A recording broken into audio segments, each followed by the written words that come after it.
آج ہم خدا کے پاک کلام کی روشنی میں عبادت کی اہمیت اور ضرورت کے بارے میں سیکھیں گے۔ بطور ایماندار ہماری زندگی میں عبادت انتہائی اہم ہے، اور خاص طور پر ایماندار ہوتے ہوئے ہم جب خدا کے حضور اس کی عبادت کرتے ہیں تو ہم شخصی طور پر خدا کی عبادت کرتے ہیں، خاندانی طور پر عبادت کرتے ہیں، اور اتوار کے روز جو خداوند کا دن ہے اجتماعی طور پر اس کی عبادت کرتے ہیں۔ عبادت کے لیے جو نئے عہد نامہ میں یونانی لفظ استعمال ہوا ہے اس کا مطلب ہے سجدہ کرنا، جھکنا، گھٹنے ٹیکنا، اور خدا کے پاک کلام میں اس کی اہمیت اور ضرورت کو بڑی وضاحت کے ساتھ بیان کیا گیا ہے۔ اگرچہ ہم اس کی اہمیت اور ضرورت کو جانتے ہیں، پھر بھی دنیا کی مصروفیات میں اور اپنی اپنی ذمہ داری کو پورا کرنے کی بھاگ دوڑ میں ہم بہت دفعہ خدا کی شخصی عبادت نہیں کرتے ہیں، خاندانی عبادت نہیں کرتے ہیں، اور پھر اتوار کے روز جو خداوند کا دن ہے اجتماعی عبادت کا حصہ بھی نہیں بنتے ہیں۔ لیکن خدا کے کلام میں خدا کی عبادت کو بڑی اہمیت دی گئی ہے، اور ایمانداروں کو عبادت کرنا یہ ان کا بڑا بنیادی اور اہم عمل ہے۔ خدا نے انسان کو اپنی شبیہ پر اس لیے تخلیق کیا کہ وہ خدا کے ساتھ رفاقت اور شراکت رکھے، اور یہ رفاقت اور شراکت جو ہے عبادت کرنے سے ہے۔ اگرچہ جو ہے آدم اور حوا نے کے گناہ کیا اور ان کے گناہ کے باعث خدا نے انہیں اپنی حضوری سے باہر نکال دیا، تو بھی خدا کا کلام ہمیں بتاتا ہے کہ خدا ہمیشہ سے چاہتا ہے کہ اس کے لوگ اس کی عبادت کریں۔ اور اگر ہم خدا کے کلام کا مطالعہ کریں تو پیدائش سے مکاشوہ تک عبادت خدا کے کلام کا ایک بنیادی حصہ ہے۔ خدا باغ عدن میں بھی چاہتا تھا کہ اس کی عبادت ہو، خدا اس کے بعد بھی لوگوں سے چاہتا تھا کہ وہ اس کی عبادت کرے، اور پھر مکاشوہ کی کتاب ہمیں بتاتی ہے کہ جب خدا نیا آسمان اور نئی زمین بنائے گا تو تب ایماندار کیا کریں گے؟ وہاں خدا کی عبادت کریں گے۔ تو عبادت انتہائی اہم عمل ہے ایمانداروں کی زندگی میں۔ اس کی اہمیت اور ضرورت کو خدا کے پاک کلام میں بڑی وضاحت سے بیان کیا گیا ہے۔ آج جو حوالہ آپ کے سامنے یعقوب کے خط میں سے تلاوت ہوا، وہاں یعقوب رسول جو ہے وہ ایمانداروں کے لیے بڑی امید اور حوصلہ افزائی کے الفاظ استعمال کرتا ہے، اور یعقوب چوتھا باب اس کی 8ویں آیت میں کہتا ہے کہ خداوند کے نزدیک جاؤ گے تو وہ تمہارے نزدیک آئے گا۔ خداوند کے نزدیک ہم کیسے جا سکتے ہیں؟ عبادت کرنے کے لیے، لائق طور پر عبادت کرنے کے لیے۔ اور زبور 100 کی دوسری آیت میں ہمیں زبور نویس بتاتا ہے کہ ہم کیسے خدا کے نزدیک جا سکتے ہیں۔ وہاں لکھا ہے خوشی سے خداوند کی عبادت کرو اور گاتے ہوئے اس کے حضور حاضر ہو۔ خداوند کے نزدیک ہمیں عبادت کرنے کے لیے جانا چاہیے اور خوشی کے ساتھ جانا چاہیے۔ یہ عبادت خدا کے پاک کلام میں اور خدا کی نظر میں بڑی اہمیت کی حامل ہے۔ خدا نے جو موسیٰ کو 10 احکام دیے تو ان میں سے پہلے احکام خدا سے تعلق رکھتے ہیں، اور ان کا براہ راست تعلق جو ہے خدا کی عبادت سے ہے۔ خدا نے کہا کہ میرے حضور غیر معبودوں کو نہ ماننا، اس کا براہ راست تعلق خدا کی عبادت کے ساتھ ہے، کیونکہ صرف خدا جو ہے وہ عبادت، تعریف اور تمجید کے لائق ہے۔ خدا نے کہا کہ تراشی ہوئی مورت نہ بنانا، کیونکہ ہمیں صرف خدا کی ذات کے سامنے جھکنا ہے، گھٹنے ٹیکنے ہیں، سجدہ کرنا ہے، اس کی عبادت کرنی ہے۔ تو خدا قوم بنی اسرائیل کو 10 احکام کے وسیلہ سے خدا کی عبادت کی اہمیت اور ضرورت کے بارے میں آگاہ کرتا ہے۔ پھر خدا نے موسیٰ سے خیمہ اجتماع کو بنانے کی اسے تعلیم دی کہ کس طرح سے وہ خیمہ اجتماع بنائے گا اور اس میں کیسے وہ خدا کی عبادت کریں گے۔ خیمہ اجتماع کے بنانے کا بنیادی مقصد یہ تھا کہ خدا کی عبادت کی جائے، اس کی وہاں بندگی اور پرستش کی جائے۔ اور وہ کیسے کی جائے گی؟ خروج کی کتاب کے تقریباً 7 ابواب میں اس کی خدا نے تفصیل بتائی کہ کیسے خدا کے حضور انہوں نے آنا ہے، کیسے اس کے نزدیک آنا ہے، کیسے اس کی عبادت کرنی ہے۔ اور تقریباً 243 آیات میں خدا نے بتایا کہ خدا کے گھر کو یعنی خیمہ اجتماع کو کیسے بنانا ہے اور اس میں کیسے خدا کے حضور آنا ہے، کیسے اس کے نزدیک آنا ہے، کیسے اس کی عبادت کرنی ہے۔ اور یہ اس بات کو ظاہر کرتا ہے کہ خدا کے حضور عبادت کی بڑی اہمیت ہے۔ جبکہ دوسری طرف اگر ہم خدا کے پاک کلام میں پیدائش کی کتاب میں دنیا کی تخلیق کے بارے میں خدا کے کلام میں بیان کو دیکھیں تو پیدائش کی کتاب میں صرف 30 آیات پر کائنات کی تخلیق کے بارے میں بیان ہے، لیکن جہاں خدا کی عبادت کے بارے میں بتایا گیا وہاں 243 آیات خدا نے تحریر کروائی۔ سے مراد ہے کہ یہ بڑی اہم چیز ہے خدا کی نظر میں، خدا کی عبادت اور بندگی کرنا۔ اور ایمانداروں کے لیے یہ انتہائی ضروری ہے کہ وہ اپنی زندگی میں خدا کی عبادت کرے، شخصی طور پر، خاندانی طور پر، اور خداوند کے دن یعنی اتوار کے روز اجتماعی طور پر عبادت کرے۔ خدا نے احبار کی کتاب کے پہلے 7 ابواب میں اسرائیل قوم کو یہ تعلیم دی کہ کس طرح سے انہوں نے قربانیاں خدا کے حضور گزارنی ہیں اور کیسے نذرانے لے کر آنے ہیں۔ اور ان قربانیوں کو جن کی تعلیم دی گئی تھی قوم بنی اسرائیل میں سب سے پہلی قربانی تھی سوختنی قربانی۔ اور جب بھی خدا کے کلام میں قربانیوں کا ذکر آتا ہے تو ان کی فہرست میں پہلی قربانی جو ہے وہ سوختنی قربانی ہے۔ کیوں؟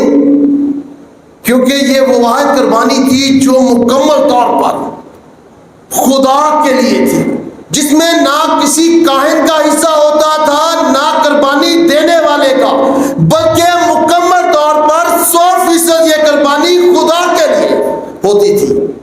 یہ عبادت کے عنصر کو ظاہر کرتی ہے، کیونکہ عبادت کلی طور پر مکمل طور پر 100% خدا کے لیے ہوتی ہے۔ جس طرح سوختنی قربانی مکمل طور پر خدا کے لیے گزرانی جاتی تھی، اس لیے عبادت 100% خدا کے لیے کی جانی چاہیے۔ اور آج کے دور میں کلیسیاؤں میں ایک بڑا مسئلہ یہ ہے کہ خود نمائی یا خود کی نمائش کا جو ہے وہ طریقہ کار اپنایا گیا ہے، جس میں عبادت کے دوران اپنے آپ کو ظاہر کیا جاتا ہے۔ لیکن خدا کا کلام ہمیں کیا سکھاتا ہے کہ کلی طور پر عبادت صرف خدا کے لیے ہونی چاہیے۔ جب ہم عبادت کرتے ہیں تو صرف اور صرف خدا کے لیے کرتے ہیں، کیونکہ وہ ذات ہے جو عبادت، تعریف، تمجید اور ستائش کے لائق ہے۔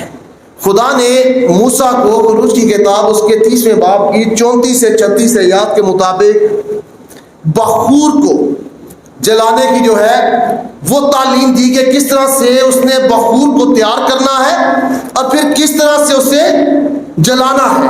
لیکن جو خاص حکم تھا وہ یہ تھا کہ یہ بخور پاک ہو اور صاف ہو، کیونکہ خدا پاک ہے اور خدا صاف ہے۔ اور بخور جلانے کی جب خدا نے اسے تعلیم دی تو خروج 30واں باب اس کی 36 سے 38 آیات میں خدا نے اس سے کہا کہ جو خوشبو، جو بخور، جو طریقہ کار خدا نے موسیٰ کو بتایا ہے جس سے وہ بخور بنائیں گے اور جلائیں گے، جس سے خوشبو پیدا ہوگی، وہ خوشبو کوئی اور شخص اپنے سونگنے کے لیے نہ بنائے۔ اگر بنائے گا تو پھر وہ قوم سے کاٹ ڈالا جائے گا۔ کیوں؟ کیونکہ جو چیز خدا کے جلال کے لیے مخصوص ہے وہ کسی انسان کے لیے نہیں ہو سکتی ہے۔ اسی طرح عبادت نہیں ہو سکتی ہے. جو چیزیں خدا کے لیے مخصوص ہیں وہ کسی انسان کے لیے نہیں ہو سکتی ہیں. جیسے بخور اور اس کی خوشبو جو ہے وہ صرف خدا کے جلال کے لیے تھی, خدا کے لیے مخصوص تھی, کیونکہ وہ خوشبو جب خدا تک پہنچتی تھی تو خدا کو پسند آتی تھی, اس لیے خدا نے کسی اور کو وہ استعمال کرنے کی اجازت نہیں دی ہے. اس لیے عبادت میں جلال اور استحقاق صرف خدا کی ذات کا ہونا چاہیے, کسی اور کا نہیں. اور یہ بخور ہمیں عبادت کی تعلیم دیتا ہے. جس طرح بخور آسمان کی طرف اس کی خوشبو اٹھتی تھی اور خدا کے حضور پہنچتی تھی اور خدا اسے پسند کرتا تھا, اسی طرح سچی عبادت جو ہے وہ خدا کے حضور اوپر پہنچتی ہے اور خدا اس عبادت کو پسند کرتا ہے. اور یہ بخور جو ہے یہ ایمانداروں کی طرز زندگی اور عبادت کرنے کو بھی ظاہر کرتا ہے. کیونکہ بخور کیا ہونا چاہیے تھا؟ وہ صاف اور پاک ہونا چاہیے. اور ایمانداروں کی زندگی کیسے ہونی چاہیے؟ صاف اور پاک, کیونکہ خدا پاک ہے اور عبادت جو ہے وہ پاک ہونی چاہیے, تاکہ ہماری عبادت کی خوشبو جو ہے وہ آسمان پر پہنچے اور خدا اسے پسند کرے. جیسے رومیو کے خط اس کے 12ویں باب کی پہلی آیت میں لکھا ہے کہ اے بھائیو, میں تمہیں خدا کی رحمتیں یاد دلا کر التماس کرتا ہوں کہ اپنے بدن ایسی قربانی ہونے کے لیے نظر کرو جو زندہ اور پاک اور پسندیدہ ہو, یہی تمہاری مقبول عبادت ہے. دوسرا کرنتھیوں کا خط اس کے 2 باب کی 15ویں آیت میں لکھا ہے کہ ہم خدا کے نزدیک نجات پانے والوں اور ہلاک ہونے والے دونوں کے لیے مسیح کی خوشبو ہے, وہ خوشبو جو خدا کو پسند آتی ہے اور وہ خوشبو جو پاک اور صاف ہے. ہم اس دنیا میں مسیح یسوع کی خوشبو ہے اس دنیا میں رہنے والے لوگوں کے لیے. اور وہ خوشبو کیسی ہے؟ جو خدا کو پسند آتی ہے, پاک اور صاف. اس لیے ہماری زندگی کیا ہونی چاہیے؟ پاک اور صاف ہونی چاہیے. ہماری عبادت پاکیزگی کی عبادت ہونی چاہیے, کیونکہ ہمارا خدا پاک ہے اور یہ خوشی سے ہونی چاہیے. سارا جو جلال ہے وہ خدا کا ہونا چاہیے اور خدا کے لیے عبادت ہونی چاہیے. اور یہ عبادت ہماری پوری توجہ کے ساتھ ہونی چاہیے. آج ہم بیداری کے دور میں ہیں, تو بھی جب ہم عبادت میں شامل ہوتے ہیں تو ہمارے خیالات, ہمارا دل, ہماری سوچیں مکمل طور پر خدا کی طرف مرکوز نہیں ہوتی ہیں. ہماری توجہ کسی اور طرف ہوتی ہے, ہمارے خیالات کہیں اور ہوتے ہیں اور ہم خدا کے حضور اس کی عبادت میں بیٹھے ہوتے ہیں. جبکہ جو سچی عبادت ہے اس میں ہمارے دل, ہمارے ذہن کے خیال, ہماری توجہ, ہماری زبان یہ کلی طور پر متفق ہونی چاہیے اور صرف خداوند کی طرف مرکوز ہونی چاہیے. یہ انتہائی اہم چیز ہے. اور زبور 19 کی 14ویں آیت میں زبور نویس کہتا ہے کہ میرے منہ کا کلام اور میرے دل کا خیال تیرے حضور مقبول ٹھہرے. یعنی داؤد بنیادی طور پر یہ کہتا ہے کہ جو کچھ وہ کہتا ہے اور جو کچھ وہ سوچتا ہے یا خیال اپنے دل میں رکھتا ہے وہ ایسا ہونا چاہیے جو خدا کے حضور مقبول ٹھہرے. عبادت کے درمیان ہمارے خیالات عبادت سے بعد ہونے والے کاموں کی طرف ہوتے ہیں, عبادت کے ارد گرد ہونے والے کاموں کی طرف ہوتے ہیں, اور یا کسی اور طرف ہماری توجہ مرکوز ہوتی ہے. کلی طور پر ہمارا ذہن, ہمارا دل, ہماری سوچ, ہمارے خیال جو ہیں وہ خدا کی طرف مرکوز نہیں ہوتے ہیں, اور یہ لائق عبادت نہیں ہے. کہ یعقوب جو ہے وہ کہتا ہے کہ اے 2 دلوں اپنے دلوں کو صاف کرو, پاک کرو, اپنے دلوں کو خداوند کی طرف مرکوز کرو. اور یہ آج میرے اور آپ کے لیے مسئلہ نہیں ہے, یہ خدا کے لوگوں کے ساتھ بھی مسئلہ ہے. ہم اگر تنہائی میں آج بھی دعا کرتے ہیں, لوگ تو جب وہ دعا کرتے ہیں تو ان کے ذہن میں بہت سے خیالات جو ہیں وہ ساتھ ہی چلنا شروع ہو جاتے ہیں, کیونکہ ان کی توجہ مکمل طور پر خدا کی طرف مرکوز نہیں ہوتی ہے. اور یہ مسلسل دعا کرنے سے یہ خیالات جو انسان کے ذہن میں آتے ہیں وہ کم ہوتے ہیں اور ان کا دل اور ذہن جو ہے وہ خدا کی طرف مکمل طور پر مرکوز ہوتا ہے. یہ ایک ایکسرسائز ہے جو مسلسل کرنے سے ہوتی ہے. اسی عبادت کے دوران بھی ہمارے خیالات سوچ اگر ارد گرد کے لوگوں پر ہوں گے تو یہ ہماری لائق عبادت نہیں ہے. یہاں کوائر بیٹھی ہے, بہت سی کوائرز میں ایک بہت خدا نے بہت بڑے توڑوں سے نوازا ہے. ایک بڑی اہم چیز جو ان کی زندگی میں نظر آتی ہے, جو بطور پاسبان میں تجربہ کرتا ہوں, جب دعا ہو رہی ہوتی ہے تو ان کی توجہ اس دعا کی طرف نہیں ہوتی ہے. وہ ایک دوسرے سے بات چیت کرتے ہیں کہ اگلا گیت کیڑا گانا ہے, کیونکہ ان کا دل اور سوچ میں یہ گانگٹ نہیں ہوتی ہے, ان کی مکمل توجہ خدا کی طرف نہیں ہوتی ہے. اس لیے وہ جو ان کے دل اور سوچ میں ہوتا ہے وہ ایک دوسرے سے ڈسکس کرتے ہیں, خدا کی طرف ان کی توجہ مرکوز نہیں ہوتی ہے. جو شخص اٹھ کر دعا کر رہا ہے وہ کیا کہہ رہا ہے, کیا مانگ رہا ہے, اس کی طرف ان کا کوئی دھیان نہیں ہوتا. لیکن عبادت وہی قابل قبول ہوتی ہے جو مکمل توجہ کے ساتھ صرف خدا کے لیے ہو. اور یہ داؤد کے ساتھ بھی جو ہے شاید مسئلہ تھا, اس لیے اس نے جو ہے زبور 86واں اس کی 11ویں آیت میں اس کے آخر میں اس نے خدا سے دعا کی کہ میرے دل کو جو ہے یکسوئی بخش تاکہ میں تیرے نام کا خوف مانوں. بنیادی طور پر وہ خدا سے دعا کرتا ہے کہ اس کے دل میں جو خیالات بکھرے ہوئے ہیں, تقسیم ہے, انہیں یکساں کر تاکہ وہ خدا کے نام کا خوف مانے. اس لیے ہم بھی جب مسلسل خدا سے یہ دعا کریں گے کہ وہ ہمارے دل ذہن میں اتحاد کو قائم کرے تاکہ ہماری مکمل توجہ جو ہے وہ خدا کی طرف ہو, تو پھر خدا ہمیں قوت اور طاقت بخشے گا کہ ہم عبادت کے دوران اپنی ساری توجہ خدا پر مرکوز رکھیں. اور اگر ایسی عبادت نہیں ہوتی ہے تو پھر وہ ریاکاری کے زمرہ میں آتی ہے. لکھا ہے کہ یہ امت ہونٹوں سے تو میری عزت کرتی ہے لیکن ان کے دل مجھ سے دور ہے اور یہ بے فائدہ میری پرستش کرتے ہیں. اگر ہم یہاں بیٹھ کر کچھ اور سوچ رہے ہیں, کوئی اور خیال رکھتے ہیں, تو پھر ہماری وہ عبادت خدا کے حضور قبول نہیں ہوگی. لیکن اگر ہم مکمل طور پر خدا پر توجہ کر کے اس کی عبادت بندگی اور پرستش کرتے ہیں تو پھر وہ عبادت بخور کی طرح جو ہے وہ خدا کے حضور پہنچتی ہے, پسندیدہ ہوتی ہے, اور خداوند کے ہم نزدیک پہنچتے ہیں. اور خدا کے پاک کلام میں لکھا ہے کہ خداوند کے نزدیک جاؤ تو وہ تمہارے نزدیک آئے گا. تو جو انسان کے نزدیک ہوتا ہے وہ اس کی ضرورت سے واقف ہوتا ہے دوسروں سے زیادہ. اور جب ہم خدا کے نزدیک ہوں گے اور خدا ہمارے نزدیک ہوگا تو خدا ہماری ضرورت سے زیادہ بہتر طور پر واقف ہوگا. اور جب ہم سچائی سے خدا کی عبادت کریں گے تو پھر ہم خدا کے ساتھ وفادار ہو کر اس کے دعا, عبادت اور بندگی کریں گے.